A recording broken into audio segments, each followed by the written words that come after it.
Kasako Media, tunaangazia maisha, tunaandika kesho. Kiongozi wa Chama cha Demokrasia na Maendeleo Chadema Tundu Lissu ameendelea kusalia rumande kufuatia kesi ya uhaini inayomkabili kusikilizwa tena leo Alhamisi Februari 19, 2026 katika Mahakama Kuu ya Kanda ya Dar es Salaam Division ya Makosa ya Jinai. Katika mwenendo wa kesi hiyo jana, usikilizwaji uliahirishwa baada mmoja wa mashahidi wa upande wa Jamhuri kushindwa kufika mahakamani kutokana na sababu zilizoelezwa kuwa ni za kiafya.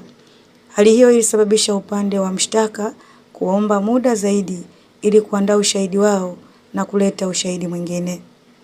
Kwa mujibu wa mashtaka, Lissu anakabiliwa na shtaka moja, uhaini, linalotokana na kauli anazodaiwa kuzitoa hadharani ambazo zinahusishwa na madai ya kuzuia kufanyika kwa uchaguzi mkuu uliopangwa kufanyika mwaka 2025 mwaka jana.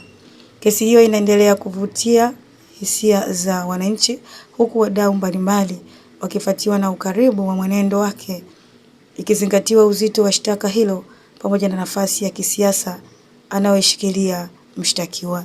Hii ni Kasako Update na Dela Thomas. Kasako Media, tunaangazia maisha, tunaandika kesho.